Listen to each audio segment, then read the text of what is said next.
அம்மா லக்ஷ்மி, நீ எனக்கு ஒரு உதவி செய்கிறியம்மா? என்ன சார் அது? அந்த ஆண்டவனோட எண்ணமா இல்ல விதியோட விளையாட்டான்னு தெரியல. இன்னைக்கு நாம 2 பேரும் சந்திச்சிருக்கோம். அது மட்டும் இல்லாம நீ பார்க்கறதுக்கு அப்படியே என் பொண்ணு மாதிரியே இருக்க. என் பொண்ணு மட்டும் இப்ப என் பக்கத்துல இருந்திருந்தா எனக்கு ரொம்ப உதவியா இருந்திருப்பா. என் பொண்ணு செய்ய வேண்டிய வேலைய நீ செய்யறியம்மா?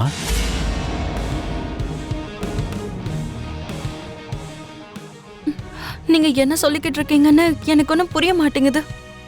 ஒரு முக்கியமான ப்ராஜெக்டை முடிக்கணுங்கிறதுக்காக நான் இந்தியாவுக்கு வந்திருக்கேன்.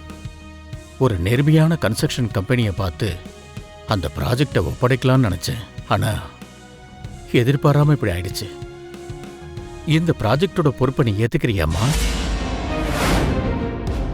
இந்த ப்ராஜெக்டை நீ முடிச்சு தரியாமா? எனக்கு அந்த அளவுக்கு அனுபவம் கிடையாதே சார். இங்க அனுபவத்தை விட சமயோஜித புத்தி தான் ரொம்ப முக்கியம். என்ன காப்பாத்துறதுக்காக நீ கொஞ்சம் கூட யோசிக்காம சிபிஆர் பண்ண. இங்க பாருமா, நான் விதியையும் அந்த கடவுளையும் ரொம்பவே நம்புவேன். நீ என்ன சந்திக்கிற மாதிரி அந்த கடவுள் செஞ்சிருக்காருன்னா அது இந்த காரியத்துக்காக தானே இப்போ கூட நான் நம்பிக்கிட்டு இருக்கம்மா. நீ என்ன சொல்றமா? ஆனா என்ன நம்பி இவ்ளோ பெரிய பொறுப்பை என்கிட்ட எதுக்கு கொடுக்கணும்னு நினைக்கிறீங்க? வெயில் ஆட்டோக்காக காத்துக்கிட்டு இருக்கிறப்போ என் தேவையை புரிஞ்சுக்கிட்டு நீ என்ன ஆட்டோல கூட்டிட்டு வந்த. திரும்பி பத்திரமா என்ன வீட்டில் கொண்டு வந்து ஒப்படைச்சிருக்க. சின்ன சின்ன சம்பவங்கள்ல உனக்குள்ள இருக்கிற நல்ல குணத்தை நான் நல்லாவே புரிஞ்சுக்கிட்டேன். அது மட்டும் இல்லாம நீ செஞ்ச ஒவ்வொரு உதவியும் நான் ஜேஎம்ஆர்ங்கிற ஒரு பெரிய பிசினஸ்மேன்கிறத தெரியாமதாமா நீ செஞ்சிருக்க. இந்த நல்ல குணங்கள் போதாதாம்மா நான் இந்த பெரிய பொறுப்பை ஒப்படைக்கிறதுக்கு?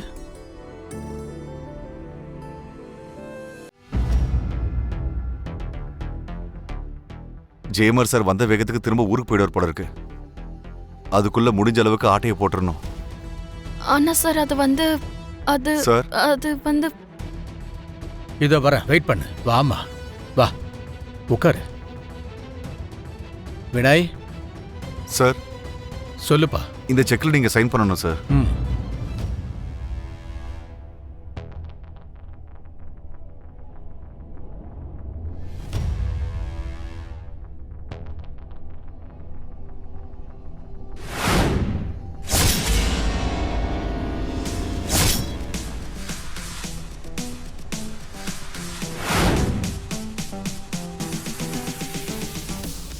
அது சரி, இந்த செக்கெல்லாம் எதுக்காக?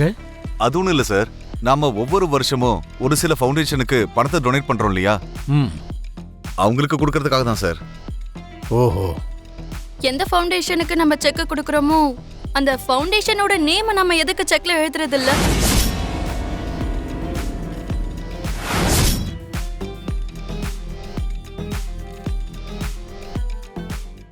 ஆமாயா, கரெக்ட் தானே? எந்த செக்லயும் ஃபவுண்டேஷன் பேரே இல்ல. சார் அது எல்லாத்தையுமே நான் பாத்துக்கிறேன் சார், நீங்க சைன் மட்டும் போட்டா போதும். சரி, ஒரு நிமிஷம் இருங்க சார். அது சரி, அந்த ஃபவுண்டேஷனோட பேராவது சாருக்கு தெரியுமா? என்னம்மா நீங்க பேர் கூட சொல்லாமலே அண்ணா வெறும் கையெழுத்து வாங்கணும்னு நினைச்சீங்களா?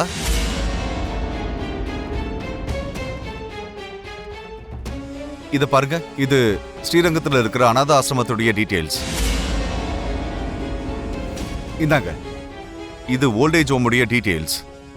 போதுமா இல்ல வேற டீடைல்ஸ் ஏதாவது வேணுமா? ஆக்சுவலா இந்த பேர்ல எந்த ஒரு ஃபவுண்டேஷனுமே இல்லையே.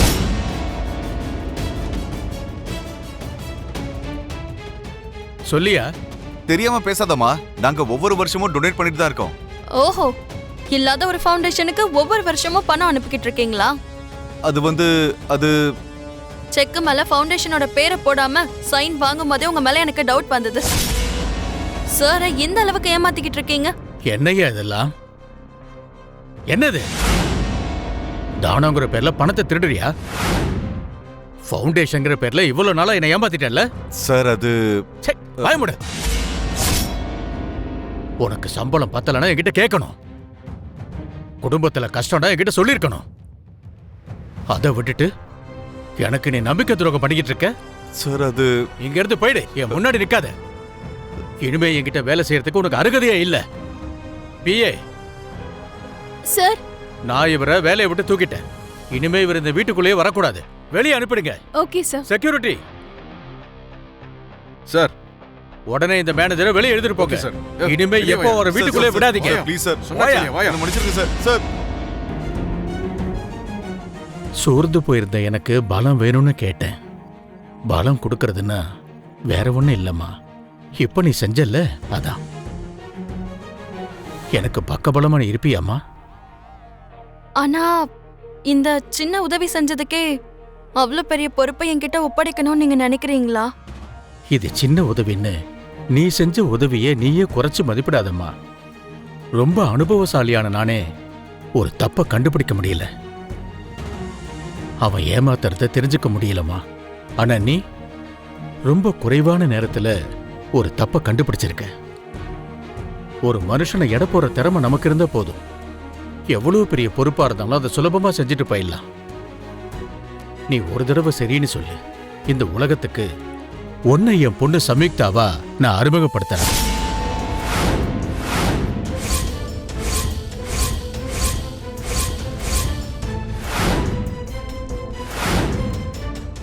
உங்க பொண்ணாவா? ஆமாமா. என் பொண்ணோட நிலைமையை பத்தி வெளி உலகத்துல யாருக்கும் தெரியாது. தெரிஞ்சதுன்னா அது என் பிசினஸ் எதிரிகளுக்கு மிகப்பெரிய பலமா மாற வாய்ப்பு இருக்கு. அந்த விஷயம் தெரிஞ்சதுன்னா என்னோட கம்பெனி மேல நிறைய பேரோட பார்வைப்பட்டுரும்.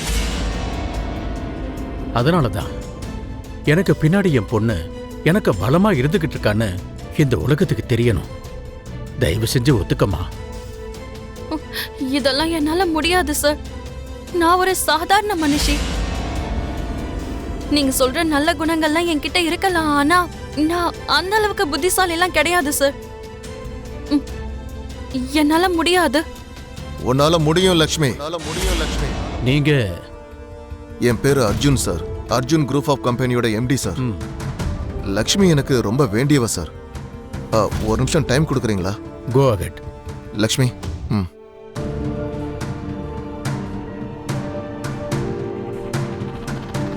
வா லக்ஷ்மி.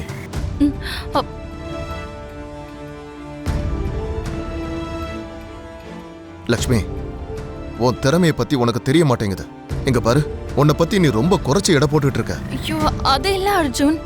அவ்வளவு பெரிய பொறுப்பை என்னால எப்படி செய்ய முடியும்? ஏன்? மித்ரா கம்பெனியில வேலை செய்யும் போது உன்னால மித்ராவுக்கு எத்தனை ப்ராஜெக்ட் கிடைச்சிருக்கு?